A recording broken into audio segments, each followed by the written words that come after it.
యుద్ధం అనేటోడు ఎవడన్నా వీరుడు ఎదురుగా వచ్చేటోని కొడతాడు.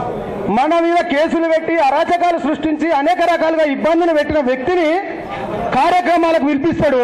ఇవాళ పార్టీలో అనేక కార్యక్రమాలలో జైల్లోకి పోయడం, దెబ్బలు పడటం, అనేక రకాలుగా ఇబ్బంది పడటం, పార్టీ జెండా మోసిన నాయకుడికి అక్కడ విలువ లేదు, పిలుపు లేదు, కనీసం కార్యకర్తలుగా గుర్తింపు లేదు. ఎందుకు ఈ పార్టీలు ఉండాలి? గౌతమ్ అన్న రాజీనామా చేసినట్టు మూకుమ్మడిగా రాజీనామా చేద్దామా? నేను సిద్ధం. ఎందుకు ఈ పార్టీ మనకేం పెడతాంది? మొన్నదేమో రాజేంద్రన్నకు పార్టీ చీపు అడ్డుకున్నారు అన్న. దయచేసి ఇప్పుడే మాట్లాడాలన్నా. నేను డెప్త్గా ఎవరిని నేను మాట్లాడినాయండి దయచేసి. మొన్న అన్న దయచేసి కొన్ని విషయాలు, కొన్ని కులంకుశంగా కొన్ని విషయాలు చర్చిస్తా.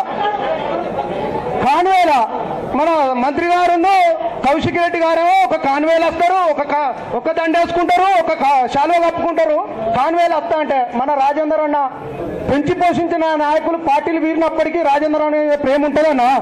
ఆ నాయకులు చెప్పారు, అన్న కౌశిక్ అన్న అంటాడట, కౌశిక్ అన్న సంజయ్ అన్న మంచి పని చేసినాయే రాజేంద్ర అన్నకు పార్టీ చూపించకుండా ఇక నా గెలుపును ఆపే మొగోడు లేడన్న హుజరాబాద్ అని ఈయనంటాడట.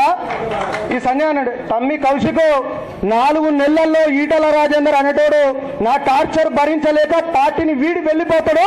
నువ్వు చూడు, ఇక్కడున్న కార్యకర్తలకు, ఇక్కడున్న నాయకులకు ఎవ్వనికి ఈటల రాజేందర్ మనిషి అని చెప్తే వానికి పార్టీల బీఫామియా, పార్టీల కనీసం మొన్న పార్టీ కమిటీలు అయితే ఈటల రాజేందర్ అనే మనుషులకు ఒక బూత్ కమిటీ మెంబర్ ఇయ్యాడు, బూత్ అధ్యక్షుని ఇయ్యాడు, మండల పార్టీ ప్రెసిడెంట్ అని ఇయ్యాడు. వాడి పెళ్ళ వాడికి ఓటేది, వాడి ఇలా మండల అధ్యక్షుడు, వాడు మన బూత్ అధ్యక్షుడు అవుతాడు. ఇలా పార్టీ కోసం పనిచేసిన వాళ్ళం, ప్రజలలో పేరున్న వాళ్ళం, ప్రజాదరణ పొందిన వాళ్ళం మనం నిలబడితే ఊరంతేగా అవుతుంది. మనకు విలువ లేదు, మనకు పార్టీలో వ్యవస్థ లేదు. ఎందుకన్నా ఈ పార్టీలు ఉండాలి? ఈ పార్టీ మనకి ఏం చెప్తాంది? మనకు అండగా ఎక్కడున్నాయన్న? వర్గాలు సృష్టించిందేమన్నా ఇలా పార్టీలా? ఈటల రాజేందర్ అన్న ఏనాడు కూడా వర్గ పోరును పోషించలే, పెంచి పోషించలే. వర్గాలు అద్దు తమ్మి, అందరు కలిసి పనిచేయండి, ఆపద వస్తే నేనున్నా, అన్ని రకాలుగా మీకు అండదండగా నేనుంటా అని చెప్పిన నాయకుడు ఈటల రాజేందర్ అన్న.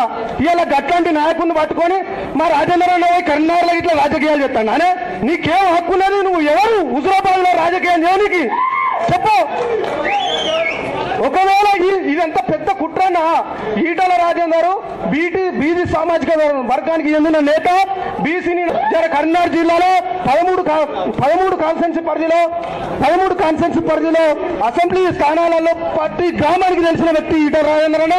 ఇక కరీంనగర్లో పుష్కర గెలిచింది అనుకో, నా కొంప మునుగుతాయి అని చెప్పేసి అనేక రకంగా ఆడోళం కాదన్నట్టున్నాయి మా పరిస్థితి.